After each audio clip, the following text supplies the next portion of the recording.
oo maamuladii joogay isbedeleen. Puntland baa joogtay oo ay ka baxday oo Somaliland ay soo gashay. marka runtii dil dhimashadiisu shiiqa musiibo waxay ahayd runtii ummadda ku dhacday. Kii uu soo saaray adduunka meeshay ka tagaan ay noqdeen dad ka muuqda bulshada dhex tageen. taariikhda culimada hadda weelsan loo toolin tagtadooda laga qorin lagu dhigin tawaad saaxa waxaa guri tog weyno sooyaal ku taxayay watiriga culimadu nabiguba tilmaamo waxay taagayiin boos ruusu shii tagtee hore. السلام عليكم ورحمة الله وبركاته. وعنا ونكسرنا من بداوضيال كسر لو هذا برنامج كني عويس كعلماء أو كل كان أكور جلية تاريخ دي نرشي وحقبتك قار كميدا هل دور كعلماء الصومالي ذا كلن كان ما انتهى وحين كفلن قين دونا كما أيها إلى هاي هون حريسته شيخ عبد الناصر حاجي أحمد كدب تاريخ نورلت شيخ عبد الناصر حاجي أحمد إلى هاي هون حريسته برنامج كعويس كعلماء وحوفر دونا بالال كميدا تاريخ دي سي نرشي سي وحقبتك سي iyo sidoo kale geeridiisii.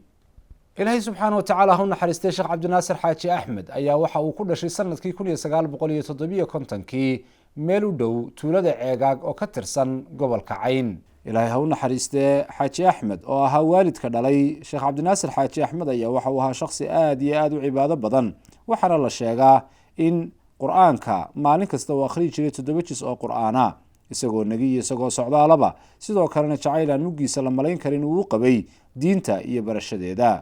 sanadku kolkii uu ahaa 1964 ayaa sheekha iyo qoyskiisu waxay ka soo guureen baadiyihii waxaana ay degeen magaalada Horfadhi halkaasi oo uu ka bilaabay barashada Qur'aanka Kariimka Sheekh Cabdi Naasir. Qur'aanka kala badhkii ayaa uu sheekhu ku xifdiyay Horfadhi kadibna waxa uu u guuray magaalada Burco halkaasi oo uu ku sii dhameystiray xifdiga Qur'aanka Kariimka. sanadkii 1965 ayaa sheekhu magaalada qadiimka ee Berbera uu guuray waxaana uu ku biiray dugsigii la oran jiray Al-Falaax ee culumta shariicada iyo luqada Carabiga iyo sidoo kale xisaabta lagu dhigan jiray. sanadkii 1967 ayuu mar labaad sheekhu ku laabtay magaalada Burco markaasi oo sheekhu imtixaan uu galay macadka Azhar kana mid noqday ardaydii wax ka baranaysay. sheekha ayaa waxbarashadaasi asaasiga ahayd waxa uu garab socday barashada shariicada islaamka waxaana uu raacan jiray kutubta iyo cilmiga shariicada masaajidada iyo fadhiyada culimada waxaana aqoontaasi uu bilowgeedii bartay fiqiga xadiidka iyo luqadda carabiga oo uu ka qaatay culimo ay ka mid yihiin Sheekh Shariif Maxamed iyo Sheekh Garsoore Maxamuud. intaasi kadib ayaa Sheekh Cabdi Naasir waxa uu safar ugu baxay magaalada Muqdisho halkaas oo uu mar kale cilmigii masaajidada iyo xalqadaha cilmigii ka socday uu ka sii watay. culimadii uu magaalada Muqdisho kula kulmay waxa kamid ahaa Sheekh Ibraahim Suuley, Sheekh Maxamed Macalin iyo Sheekh Maxamed Nuur Qawi waqtigaas oo uu sheekhu ku biiray ciidanka xoogga Soomaaliyeed. intaasi kadib ayaa sheekhu waxa uu safar waxbarasho ugu baxay dalka Yemen waxaana uu nasiib u yeeshay inuu Yemen kula kulmo culimo waaweyn oo uu cilmigooda ka faa'iiday. mashaayiikhdii uu sheekhu la kulmay waxa kamid ahaa sheekhii qaadiga ahaa Yaxya Fasiil, Sheekh Ismaaciil Al-Cumraani oo kamid ahaa garsoorayaashii Yemen iyo muftigii shacabka Yemen, Sheekh Dr. Maxamed Xasan Maqbuul Al-Ahdal iyo Sheekh Dr. Cabdul Wahaab Ad-Daylami. muddadaasi uu joogay Sheekh Cabdi Naasir dalka Yemen barashada aqoonta shariicada waxa kale oo u dheerayd inuu ka qayb qaatay dadaaladii dacwadeed ee ka socday dalka dabadiisa. sheekha waxaa xil looga magacaabay wasaaradda diinta iyo awqaafta Yemen isagoo oo noqday sheekha Soomaalida ee dalkaasi Yemen. sidoo kale Sheekh Cabdi Naasir waxa uu baraka noqday macaahid diineed oo Yemen ku yaala kuwaas oo madax ka ahaa sheekhii qaadiga ahaa ee Sheekh Yaxya sanadii 1982 ilaa 1992. sidoo kale Sheekh Cabdi Naasir Xaaji Axmed waxa uu muxaadarooyin iyo wacyigelin diineed ka waday dalkaasi Yemen.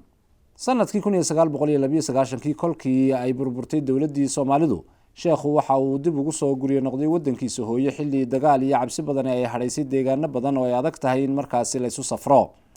sheekhu waxa uu degay gobolka Sool waqtigaas oo uu sheekhu yimid magaalada Laascaanood waxa uu ku beegnaa xilli dhalinyaradii baraaruga dacwadda islaamku ay haysteen masaajido iyagoo aan wax xiriir la lahayn bulshada. sheekhuna waxa uu ka shaqeeyay sidii la isugu soo dhaweyn lahaa dhalinyaradii ka shaqeynaysay dacwadda iyo bulshadii gobolka. sheekh cabdinaasir ayaa ilaahay subxaanahu watacaala ha u naxariistee waxa uu magaalada laascaanood masaajidadeedii iyo sidoo kale wadooyinka ka bilaabay inuu dhigo tafsiirka qur-aanka kariimka iyo sidoo kale kutub. sheekh cabdinaasir dadaalkiisa qofeed kuma uu koobnayn oo keliya dacwadda iyo faafinteeda, balse waxa uu dowr laxaadle ka qaatay hagaajinta iyo xalinta khilaafaadka bulshada, ha noqdaan kuwo qabiil ama kuwo qoys. sanadkii 1994 oo dagaalo sokeeya ay ka dhaceen guud ahaan dhulalka Soomaalida ayaa waxaa soo ifbaxay caqiidooyin leexsan. si uu sheekhu ula diray afkaaraha si qalloocsanna waxa uu la tashaday haldoorkii culimada Soomaalida oo ay ka mid ahaayeen Sheekh Axmed Xaaji Cabdiraxmaan iyo Sheekh Cabdiqaadir Nuur Faarax, labadooduba Ilaahay ha u naxariisto. kadibna sheekha iyo culimo badan oo ka mid ah culimadii deegaankaasi waxay fureen macadka lagu diyaariyo ducaadda iyo culimada ee magaalada Laascaanood. macadkaasi oo loogu wanqalay magaca Al-Furqaan ayaa waxaa dhalinyarada Soomaalidu ay uga yimin jireen dhammaan deegaanada markaasi kala duwan ee Soomaalidu ay degto. nasiib darro sanadkii 1996 ayaa macadkaasi albaabada la isugu laabay. sheekh cabdinaasir ayaa waxa uu dadaal badan u galay sidii macadka dib loogu furi lahaa, waxaana uu ku guuleystay Ilaahay mahadii in mar labaad macadkii Furqaan dib looga furo magaalada Laascaanood. sheekhu waxa uu cimrigiisa ku qaatay barashada, barista iyo fidinta diinta Islaamka, waxaana uu guntaday hagaajinta danaha bulsheed, diineed, siyaasadeed ee ummadda Soomaalida. cabdinaasir waxa uu qur-aanka kariimka tafsiirkiisa ku khatimay 6 jeer magaalada Laascaanood. sidoo kale waxa uu sheekhu dhigay kutub ay ka mid yihiin Saxiixul Bukhaari, Sunan Abi Daawud iyo kutub kale oo fanni kasta leh. sidoo kale waxa uu sheekhu jeediyey kumanaan muxaadaro oo kala geedisan, waxaana uu ka qayb galay safarro badan oo dacwadeed oo dhulka Soomaalidu meel ay tahayba lagu tegay. sheekh cabdinaasir xaaji axmed ayaa Ilaahay u naxariistay 22 bishii labaad ee sanadkii 2022 waxaa lagu qarxiyey gaadhigiisii isagoo howlo dacwad fidina u jooga magaalada Kismaayo. sheekh cabdinaasir xaaji axmed yuusuf Ilaahay u naxariisto, runtii isagana saaxiib gaar ah ayaanu ahayn ilaa 93 markuu si rasmiya ugu soo laabtay magaalada ee Laascaanood. sida la ogyahay Laascaanood iyo Garowe waa isu dhow yihiin, marka xiriir joogto ah ayaanu lahayn. oo markii uu Garowe safar ku yimaado, waagi hore hoteeladani waxaan la degayaa ma jirin. shiikhu guri aan markaas anigoo lahaa iyo weliba meel ciriira ku yaala ayuu ku soo degi jiray ilaa iyo waqtigaas. marka ilaa uu ka dhimanayay saaxiib gaar ah ayaanu ahayn shiikha, Ilaahay u naxariisto. marka runtii ama aan wada joogno ama telefoon aan ku wada xiriirno, dad joogto isaga warhaya ayaanu ahayn. sheekhu raximahullahu tacaala markaad dadkii salafka ahaa ee taariikhdooda kutubta ku diiwaan gashan tahay markaad akhriso, dhaqankiisiina aada u fiirsato, waxaad runtii dareemaysaa labadaa markaad isbarbar dhigto wax badan oo ka mid ah noloshii salafku ku noolaayeen dacwad iyo diin ahaan. wax badan baad ka xusuusanaysaa qaabku sheekhu ugu dhaqmi jiray, uguna ta'ahuray. dadka uu aada ugu ta'ahuray salafkii ka mid ahaa ee haddii alla idmaayo aada u akhrin jiray waxaa ka mid ah alimaamu nawowi raximahu llahu tacaala raxmatan waasica. waynu ognahay cumrigiisa iyo mu'alafaadkiisa iyo cilmigiisaba inay kala badnaayeen. wuxuu ahaa sheekhu raximah llahu tacaala aad qof dadaal ugu bixiya, isagoo cumrigiisa oo weynaa iyo mar dhexeba uu joogay, dadaal aada ayuu bixin jiray. dadaalkaasoo ka badan dadaalka dhalinyarada qaarkood ay maanta bixinayaan, ama xagga dacwadda ama xagga diinta. cajsi badan uu ku jiro. ismalihid ninkaa da'diisii iyo dadaalkiisii habeen iyo maalin, duhur iyo galab iyo casar sida arrinkiisu u ahaa markaad u fiirsato. maktabadda intuu fadhin jiray, siduu wax u taalacan jiray, duruusta siduu u akhrin jiray, siduu kutubta mufiidka ah ee kolba shareecada qaybeeda kale dadka ugu doori jiray, masaajidda iyo xalaqaadka cilmiga siduu ugu dadaali jiray ardayda iyo dadka. ardayda laftooda inta nukhbada ah siduu si gaara, meelo gaara iyo wakhtiyo gaar ah uu u siin jiray duruus gaara si ay u soo baxaan oo berito ay u noqdaan nabraas iyo ilays iyo iftiin ummadda. siduu ballamaha u ilaalin jiray, haddii loo ballamo xaajo iyo dan iyo dacwadba siduu u ilaalin jiray sheekhu raximah llahu tacaala. waxaa ka mid ah sheekhu qalbi saafinimadiisii, ikhlaas naxsibuhu kadalik wallahu xasiibu. ikhlaas badan baan ku tuhmaynaa iyo daacadnimo aada u badan. uu sheekhu raximahu llahu tacaala wax kastoo aad isugu timaadaan daacad iyo ikhlaas aan waxba uga dambaynin oo hadalkiisu ku cad yahay oo qalbigiisa iyo qowlkiisa u waafaqsan yahay ayaa sheekhu ka mid ahaa. waxaa ka mid aha sifaadkiisa cajabta lahaa, kaana yaxtarimu nnaas, dadku u ixtiraami jiray sheekhu, aada u xurmeeya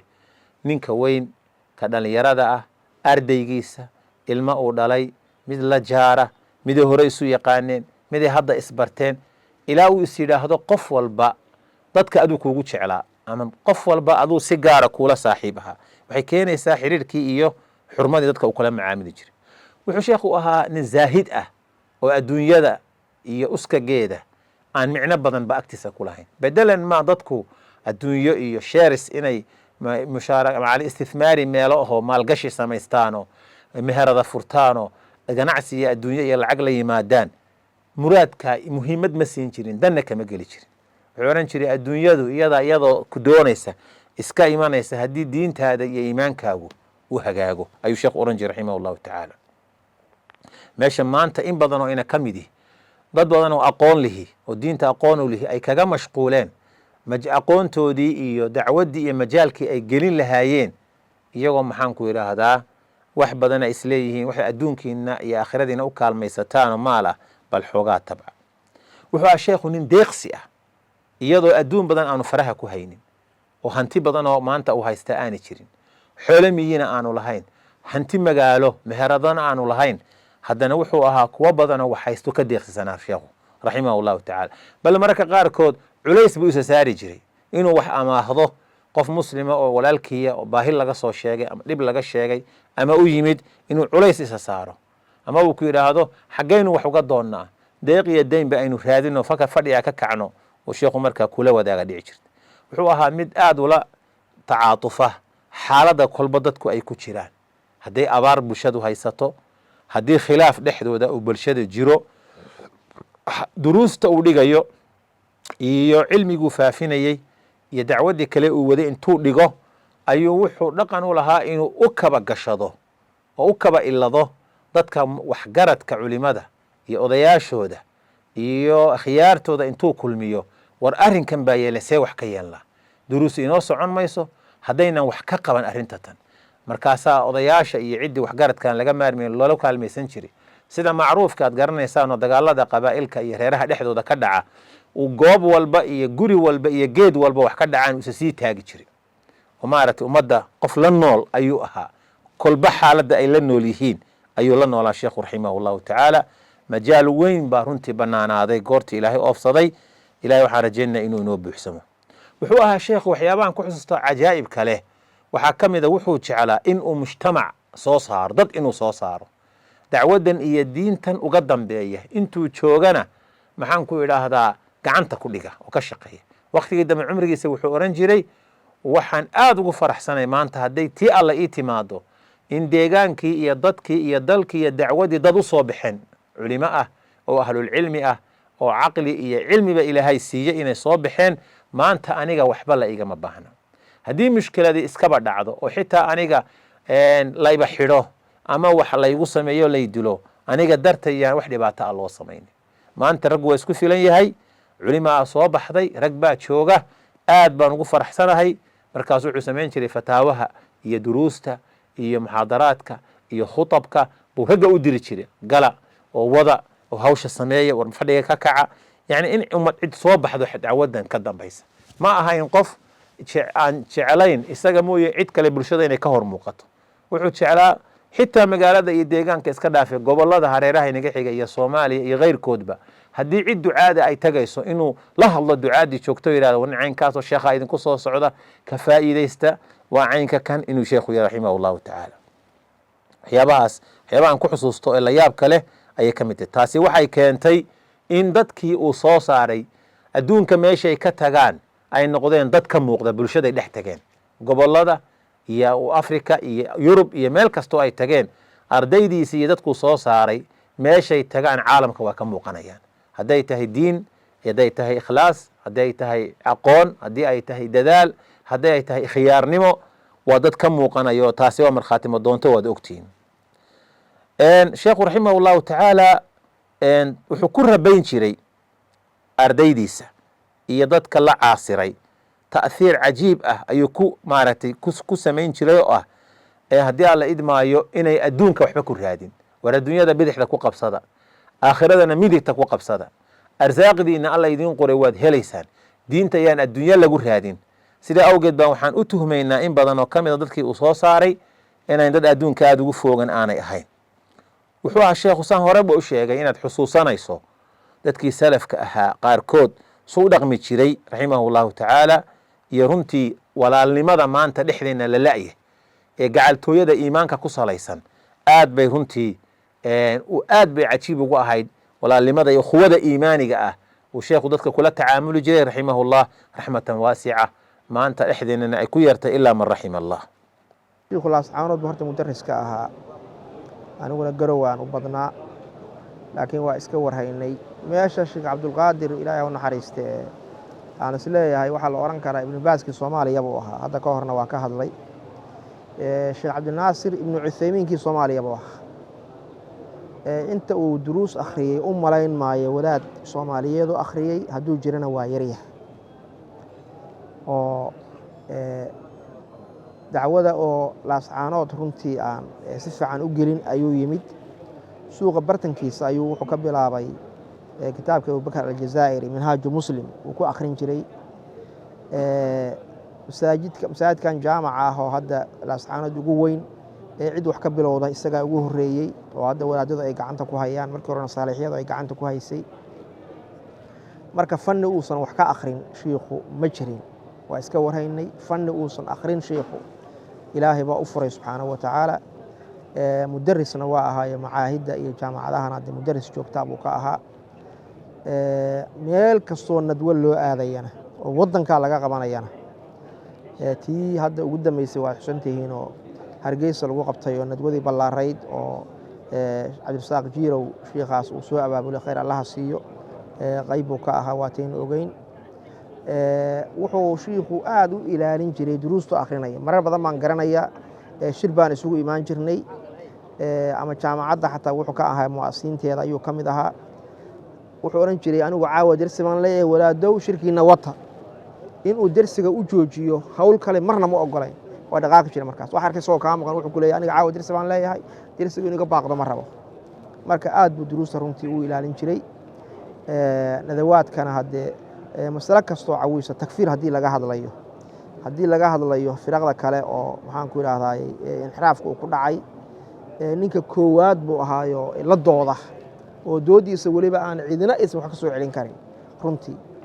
marka runtii waa dhinacaas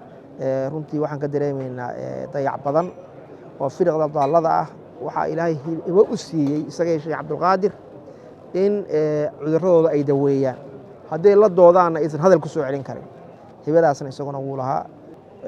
sheekh cabdinaasir ilaahay u naxariisto horta waxyaalaha sheekh cabdulqaadir ay wadaageen oo hadda ayaan xusin waxaa ka mid ahaa saraaxada sheekh cabdulqaadir arrintaa hadduu arko waxa ay la tahay waa caddayn jiray ma gaban jirin oo wuxuu ahaa qof saraaxo badan sidaasoo kale waxaa ahaa sheekh cabdinaasir ilaahay u naxariisto mowqifkiisa lama gaban jirin ama dowlad ha ahaato ama shacab ha ahaato ama wadaadda ha ahaato wax allaale wuxuu arko inay khalad tahay waa caddayn jiray sheekh cabdinaasir ilaahay khayr ha siiyo miisada uu aan ciidina kula mid ahayn wuxuu ahaa faqiih ayuu ahaa weliba fiqhu nawaasilka hibo gaar ah ayuu ku lahaa waxaa jira masaa'il badan oo culimmadii hore ay si u bateen laakiin waaqic hadda la joogo marka haddii soo la raaci lahaa dhib badan ay ka imaan lahay shiikhu marin buu ahaa marka annagu waanu tashan jirnay isaguna maxkamad buu ku hayey laascaano sida la ogyahay anna maxkamadda taxkiimka garoowe ayaan madax ka ahaa marka xugunnada badanaaba waa ka tashan jirnay ama xugmada adag waaba isugu imaan jirnayba marna anaa tegi jiray laascaanood waa wada geli jirnay mar badana garoowe isagaa shiikhu noogu imaan jiray oo xugmada adag oo dhan ama dil ah ama xugmada culus oo dhan waa wada geli jirnay marka runtii shiikhu wuxuu ahaa faqiih hela masalada xugunkeeda ayuu ahaa waxaan xusuusnahay mararka qaarkood annagoo garowe 3 wadaadahoo xukunka ku jirna ayaanu mas'alo xoogaabaan ku heshiin weyn waa wacay marka war sheekh cabdinaasir masalada maxay kula tahay dhaawac qof gaaray buu ahaa war sidaa ka dhiga buu intayadii waa ku wada qanacnay runtii marka mararka qaar waxaan garanayaa haddeer ma sheegi karo laakiin masaa'il cawiisoo naasilo ah ayaan ka tashan jirnay oo maanta dee mararka qaarkood haddii wadaadada qaarkood loo sheegi lahay oran lahayn warwaadku muxuu saa u yeelay laakiin xal bay ahaydoo markaba xalkeedu keeni jiray shiikhu wuxuu ahaa khayr allaha siiyo haddii uu masale uu go-aan ka gaarayo badanaa wuxuu jeclaa inaanu ka tashanno aniguna wax kastoo runtii ugu yimaada waa weydiin jiray caawa kulu fataawo leeyahay isagoo garanaya wixii oo aniga iga badiya oo iga fiican ayuu isoo wici jiray wuxuu ohan jiray war caawa su-aalahaas ii yaallay wadaada maxay kula tahay goorta aan idhahdo war shiikhu marka adaaba igaga fiican oo wixii garanaya warniyo waxaan rabaa buu yidhi bal inaan talada inaan badiye wixii dee adduunko dhan bay gelayaana ka war masaa-isha goortii waxay ila tahay aan idhahdo waa qosli jira wuxuu ohan jiray allel anigana saasay ila tahay marka runtii faqiih buu ahaa shiikhu oo waxaan isleeyahay culimmadii waddankan cid kula mid ahayd ma jirin wuxuu ahaa qof wax akhriya sheekh cabdinaasir xaaji axmed ilaahay u naxariiso gacantiisu inuu kitaab hayo ma gafi jirin annagu safar baan wada gallay baadiye safar waxaan wada gallay boosaaso meelo kalean u safarnay shiikhu kitaab inuu gacanta ku hayo oo akhrinayo ma gafi jirin hadduu habeenbarkii mararka qaarkood soo kaco kitaabkiisu waa haysta waa la yaabi jiray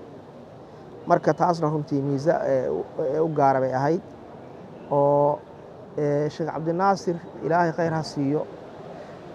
waxyaalaha uu yaabka ku lahaa waxaa ka mid ahaa kutubaha dhammaan taqriiban dacwada caqiidada fiqhiga wax badan ragga qoray kor buu ka hayay weliba kutubaha mucaasiriinta maa min mas'ala oo laga hadlo kitaabka si fiican uga hadlo shiikhu kor buu ka hayay wuxuu ohan jiray masaladaas kitaab hebel iyo hebel iyo hebel ha laga baaro maxaa yeelay qof wuxuu ahaa mutaalacada aada uga horeeya ayuu ahaa miise gaara runtii ayuu dhinacaasna uu ka lahaa ayaantii aanu dejinaynay manhajka markaska sheekh cabdiqaadir nuur faarax ee hadda loo bixiyey oo ardada dadka garowa ku xeraysan oo culimo ahaan in loo tababaro loogu talagalo gelinka horena xalaqaadkii shareecada qaata gelinka dambana jaamacadda dhigta manhajka dejintiisa qaybta koowaad isagaa nala dejinayey marka mar walba kitaabka munaasibka ayuu ohan jiray war ardadan kaasaa u habboon oo hebel hebel uu qoray ayaa u habboon ayuu ohan jiray marka dhinacaasna runtii miise gaara ayaa shiikhu uu ku lahaa khayr allaha siiyo sheekhu wuxuu ahaa yaraantiisii ayuu horta ku bilaabay soonka iyo salaada dadka yaraanta ku saaqiday isagu ma ahayna ilaahay fadligiisa yaraantiisiibuu wuxuu ahaa sheekhu indhakala qaadkiisiiba malcaamad goortii la geeyey burco iyo halkaa uu soo wareegay ilaa berbera ilaa markii dambe burco iyo soomaaliya inteeda kale uu ku dambeeyey waxa ay ahayd uu ku raboobay diin usro diimeedna waa ka dhashay iyo qoys ahlu diin ah aabihii maalintii 5 juz oo qur'aan uu akhrin jiray fi safari walxadar hadduu safar ku jiray haddii kale usro caynkaasa iyo ehelkiisaasuu ahaa soon iyo salaad buu kusoo barbaaro isagoon qaangaarin buuna soomi jiray salaadana bilaabay oo tukan jiray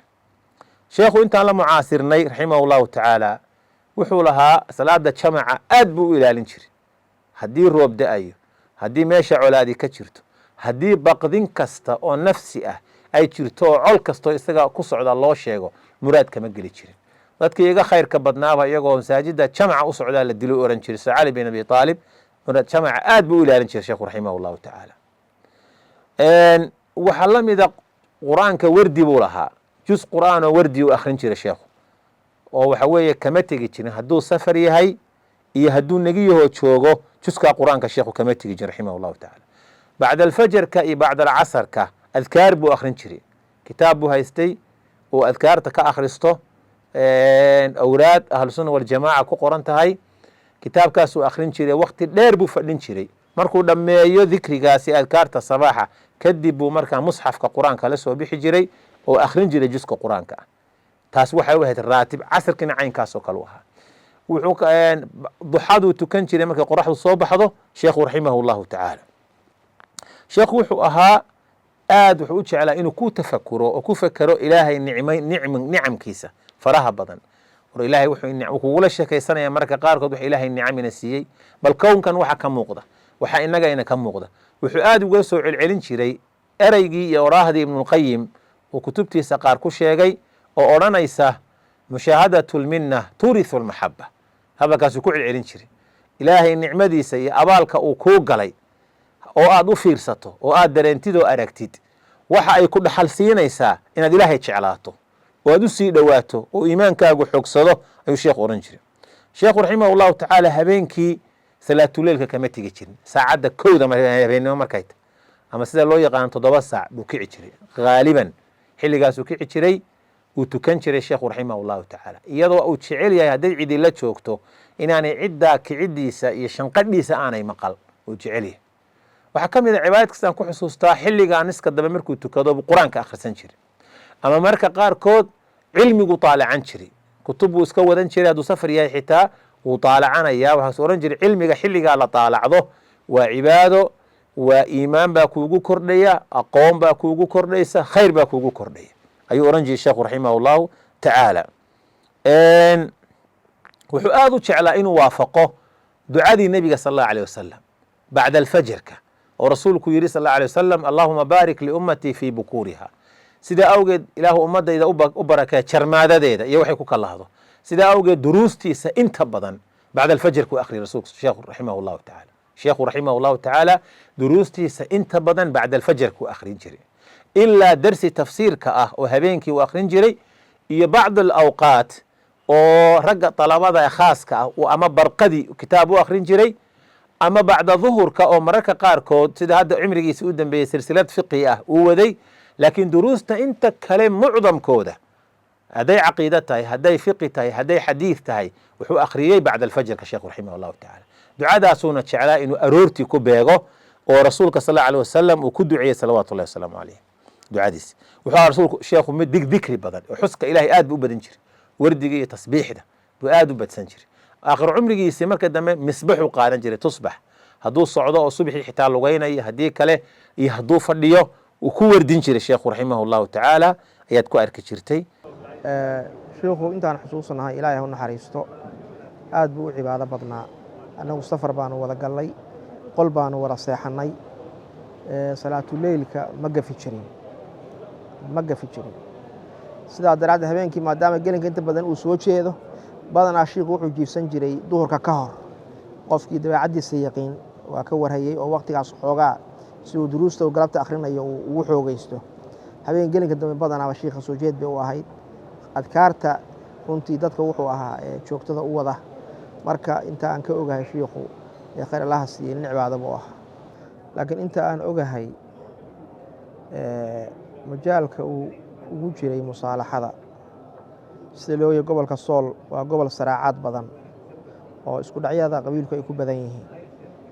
qofka koowaad oo shiikhu wuxuu ahaa ka qayb qaata, kama joogi jirin hadday wax dhacaan.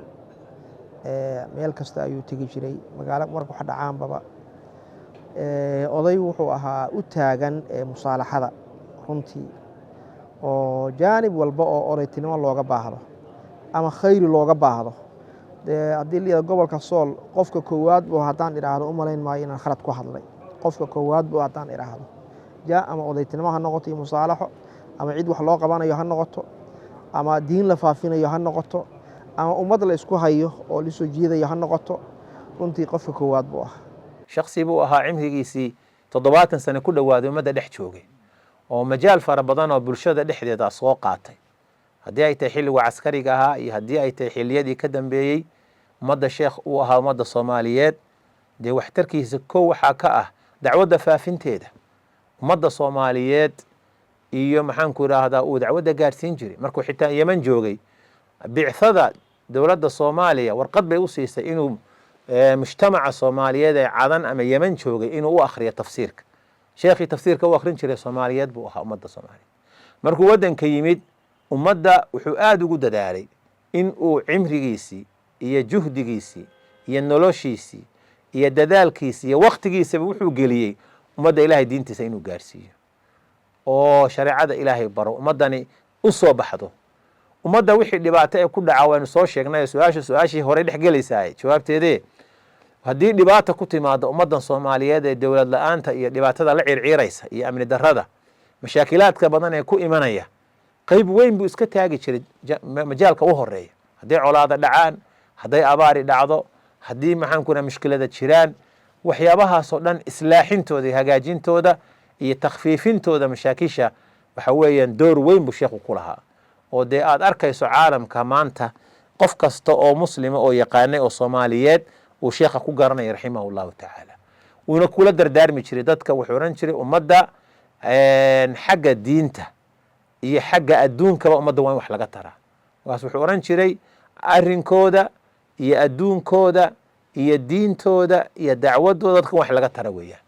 markaasaad ummadda ku dhex noolaan kartaa waxna ka qaban kartaa ayuu sheekhu odhan jiray wuxuuna ahaa kitaabka ilaahay iyo sunnaha nebiga mid aada u ilaaliya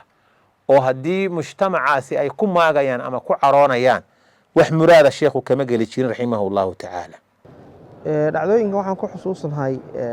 sheekh cabdinaasir ilaahay u naxariisto dadka madaxda ah runta kalema gaban jirin oo marar badan buu iga sheekeeyey madax ka mida somalilan xataa eeraboorka ay ku kulmeen ama laascaanood ay ku kulmeen ama aan ka warhayey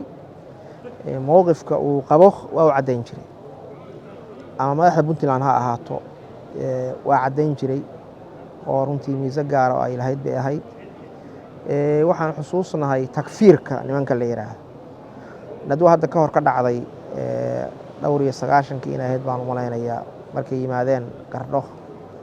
magaalada qardho oo isagu qeyb ka ahaa weliba uu qofka koowaad ahaa waa aamusiyey nimankii runtii muxaadaraad ku jeedinayey waa ku aamusiyey waxaan kaloo xusuusnahay markii ay soo shaacbaxeen nimanka jamaacaadka diida qofka koowaad u babac dhigay buu ahaayo oo meel saaray oo aan laga daba hadli karin runtii waa xusuusnahay dee mawaaqifta uu ka taagnaa midnimada soomaaliya iyo mabaadi'da guud iyadana shiikhu ma qarsan jirin khayr allaha siiyo waxaanu wada joognay dagaalkii ama dhibaatadii ka dhex dhacday cumar maxamuud iyo nimanka la yidhaahdo baharsame dhowr habeen baan waxaan wada joognay meesha la yidhaahdo qoriley inay ahayd baan filaya oo waxaanu simayn marka horena qayb buu ka ahaa tii hore marka dambena dhaawacyadii baan simaynay ilaa labada dhinac isgaarsiiyeen waxaan la yaabi jiray saburkiisa sheekh meesha markaanu joognay iyo siduu baadiyahaas uu annagoo ina dhibayso isagu ma kala jeclayn runtii sheekhu dhacdooyin gaarad ku xasuusta ma jiraa jawaabtu waa haa oo dee aniguba wuxuu ahaa sheekhaygii oo macalinkaygii oo saaxiibkay oo walaalkay ahaa taasaa waxay tahay wax badan oo runtii abaalu igu leeyahay aanan gudi karin wax badan oo noloshayda ka midana uu qayb weyn ku leeyahay aanan ilaawi karaynin runtii ma ilaawo mar kasta oo ilaahay aan baryayo oo ducada ilaahay aan baryayo waalidkay u duceeyo qofka labaad inuu u duceeyaa culimadaydii aan wax ka soo bartay isaga iyabaa ugu horeeya iyo rag kaloo culimo ah oo aan u duceeyo ma ilaawo runtii waxyaabaha la yaab kale aan ku ilaawi karin waxaa ka mida intuu isugu kaayeeray wakhtiyada ka mid ah iyadoo magaaladii aanu joognay laascaanood 2007 wadcigeedii xaalkeedii wax iska bedeleen oo maamuladii joogay isbedeleen puntland baa joogtay oo ay ka baxday oo somalilandna ay soo gashay 2007 aakhirkeedii baan filaya inay ahayd ayuu isugu kaayeeray kulan weyn baanu qaadanay dadkii culimada iyo ducaadii degmada joogtay uu isku yeeray waryaadhe waynu aragnaayo dadkii in badan oo ka mid a deegaanka way ka baxeen laakiin insha allah way ku soo noqon doonaan anigu talaan idiin haya taladaa haddii aad ila qaadataan waxaan rajaynayaa in guul weyn laga gaari doono haddaynu noolaano iyo haddaynu dhimanaba taladaasi waxa weeye haddii xaggii siyaasadda mujtamacan aynu dhex joognaa u fadhiisan weyday ha laynoogu yimaado dad wax yaqaana dadku way isu soo noqonaya miis dushii baa laysugu imanaya waa la xisaabtamaya waxa lagu kala baxayo ee lagu kala itaal roonaanayana waa aqoon dad wax yaqaana hana loogu yimaado aqoon wixii ilaahayna baray iyo awoodeenna iyo juhdigeenna aynu gelinno dadka inaynu wax barno oo magaalada keliya maaha ilaa tuulooyinka hawd iyo nugaal aan wax barno dadka oo lagu dadaalo go-aankii baa la qaatay waa lagu guulaystay maanta majaalka aqoonta ee diiniga ah in badan oo ka mid ah gobolka sool soomaaliya waa meesha lambar 1-ka ka ah ama raqam 1-ka tuulo kastoo aad tagtid nin sheekhaa jooga ama 2 ama 3 baa jooga akadeemi ah oo aqoon-yahan ah oo culumta shareecada fanni kasta dibadda dhigay oo yaqaana ummaddii qudaad u ah kala xukumaysa imaam u ah mucallimiin u ah shuyuukh u ah oo la degan oo dadkii deegaanka ka dhashayna ah magaalo kasta iyo degmo kasta hawd iyo nugaal inta lagu fadhiyo ilaahay gaadhay markii dambe deegaamada walaalaha iyo degan yihiin kale inay soo codsadaan ducaadooda iyo culimadoodu rag sidaas oo kale markay arkeen majaalku inuu sidaa u buuxo magaalo kasta iyo tuulo kasta marka aad tagtid camiran tahay oo dadkii wax la soo baray ay joogaan aqoon-yahankii oo macaahid ka wada furan tahay dugsiyo dhexe hoose ka wada furan yihiin madaaris ka wada furan yihiin dhismayaal rasmiya ka dhismeen markaasaa waxaa bilaabmay in tuulooyinkii oo dhan macaahid laga wada dhiso oo madaaris laga wada dhiso dad soo wada baxaan ilaa markii dambe la daabuli jiray ragga ducaadda ah inta la codsado deegaamada iyo gobolada ama iyagu iskood ha u tageen ama dalab yimid ha ku tageen oo ha tageen waxyaabaha runtii aan xusuusta leh ee miro dhalka weyn keenay weeyaan maantana isaga dabadii dacwaddii dalka ka jirtay waxaa hogaaminaya waa ducaadii iyo dadkii uu sheekhu soo saaray raximah allahu tacaala waxyaabaan ku xusuusto cajaa'ib kale waxaa ka mid a wuxuu oran jiray war adduunyadu iyadoo ku doonaysay imanaysaa say diintu sheegtay haddaad diinta si fiican ugu dadaashaan dadka diinta aynu si fiican ugu dadaalno dadku dhoof buu raadiyaa dibad buu u kala tahriibay ama u kala dhoofay waxa weeyaan xoolaa la kala doontay inagu deegaankaynaynu ku sabraynaa diinta iyo dacwaddaynu wadaynaa adduunyo halkaasaynu ku imanayaan ciddii nagaga tagtaa iyadoo martiya noo iman doonta inagaa soo dhoweyn doona oo dib u dejin doona inagoo laga yaabo inaynu ka adduun roonnahay iyaga saasuu oran jiray sheekhu raximah allahu tacaala waxaa ka mid a waxyaabaha aadka aan ugu xusuusto sheekh raximah allahu tacaala yacni nafhurid la yaab leh baa ilaahay geliyey subxaanahu wa tacaala oo wakhtigiisa iyo noloshiisa iyo waxba kala hari maayo ilaahay diintiisa iyo dacwadda iyo khayrka waxba kala hari maayo niyad saafiya tadxiya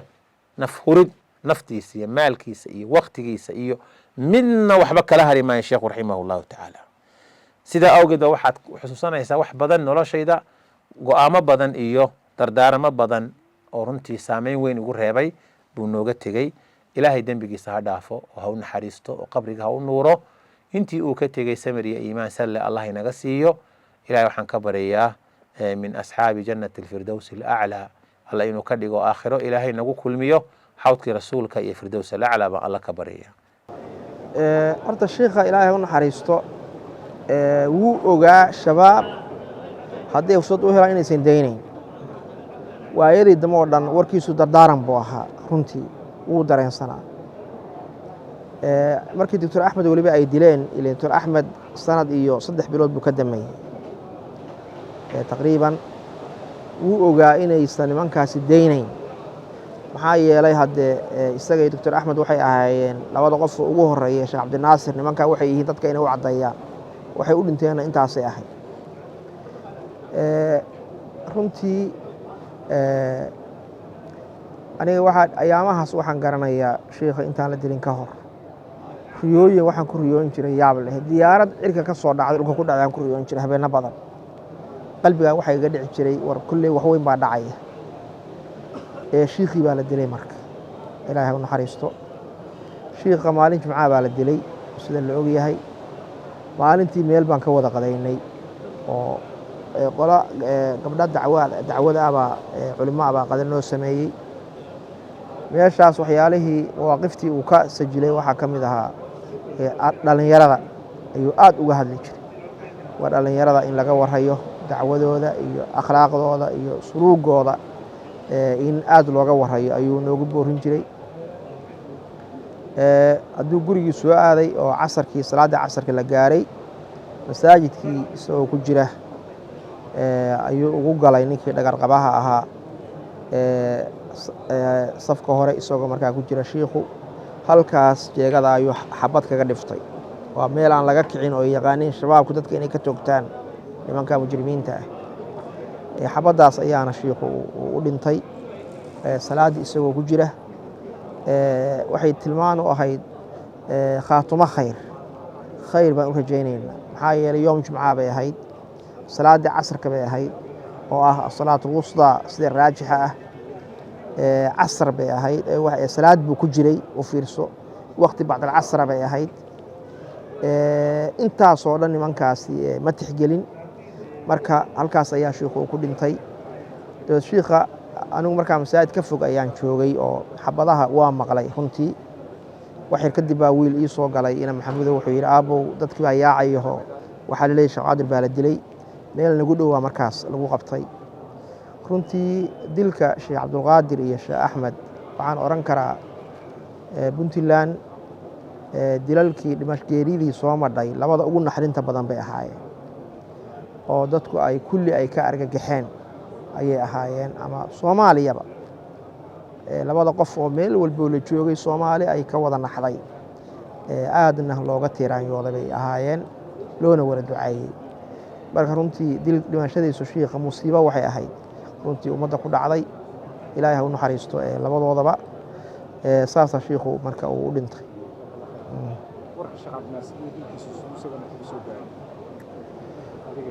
sheekh cabdinaasir ilaahay ha u naxariisto. waxaan maranayaa 22 febraayo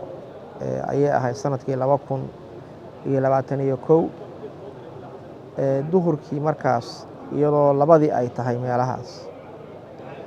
ayaa Kismaayo waxaa iga soo wacay yaasiin cabdullaahi sheekh la yiraahdo oo walaadada garowe ka mid ah. Kismaayo markaa tegey waa ka warhay shiikhu inuu aaday Kismaayo.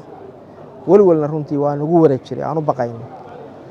laakiin waxyaalaha yaab kaloo shiikhu uu ku dhiiranaa waxaa ka mid ah inuu samaro badan baa oran jiray war shiikhi war is ilaali, war nimankaas ku deynmayaan, war hadday i dilaan maxaan ka waayey buu yidhi khayr bay ii noqonaysaa. laakiin cabsi anigu nimanka aan ka cabsanayo wax anigu aan rabo ama ilaahay dartiisa uga baaqan mayo buu oran jiray. waxaan garanaya sheekh cabdir waagii la dilay annagoo marka qaarkood jamaacada salaada ka gabanna, isagu wuxuu oran jiray maya ka gaban mayo. ilaahay ha u naxariisto. markaas ayaa layla soo hadlay oo ninkaas ila soo hadlay yaasiin cabdullaahi wuxuu yidhi qarax baa hadda dhacay, sheekh cabdinaasir ayaana la dilay. saasa marka dilkiisu hadda ugu soo gaaray. runtii xanuunkii labaad oo saddexaad oo noo xigay buu ahaa culimmadii hore oo la dilay. halkaas ayaa nimanka dhagar qabayaalka ahi ay ku dileen. laascaanood dilka mar hore ay ku xukumeen, sida la ogayo culimmado dhan waa hore xukumeen. ilaa waagii ninkan xasaan xuseen la yiraahdaa uu yiri culimmadaas dhiigooda waa hadur filxilli walxaram baa lagu dili karaa, sida culimmadu waa xukunaayeen. laakiin laascaanood waxay ka baqeen inay safikanayn sidii garowe markii sheekh cabdir ay dileen ka dhacday, ama dee arrimo kaloo siyaasadeed inay jireen waa dhici kadhaa. si kasta ha ahaato halkaas baa markaas dee tiisiina ay oolayd, ilaahayna qadaray inuu ku dhinto. marka saas ayaa sheekhu ku dhintay sidaynu ognahay. رحمه الله رحمة واسعة، وأسأله تعالى أن ينور لحده وأن يوسع قبره وأن يفتح له من أبواب الجنة ليجد ريحها وريحانتها، وأسأله تعالى أن يجعل ممن يستظلون تحت ذل عرشه، وأسأله تعالى أن يجعل ممن يشربون حوض الحبيب شربة لا يظمؤون بعدها، وأسأله تعالى أن يجعل ممن يدخلون شفاعة الحبيب وفي أول زمرة يدخلون الجنة بغير حساب ولا عذاب. sheekh cabdinaasir xaaji axmed ilaahay subxaanahu watacaala ha u naxariistay oo gacan ka xaq daran ay dishay ayaa waxa uu ahaa mid ku suntan geesinimo iyo ku dhac ay yar tahay cidda lihi. isaga iyo culimmadii kale ee soomaaliyeed ee bulshada soomaalida meel ay joogaanba halganka iyo dadaalka u soo galay, waxaynu rabbi uga baryaynaa in ilaahay subxaanahu watacaala u naxariisto, miisaanka xasanaadkana uu saaro wanaagyadii ay u galeen.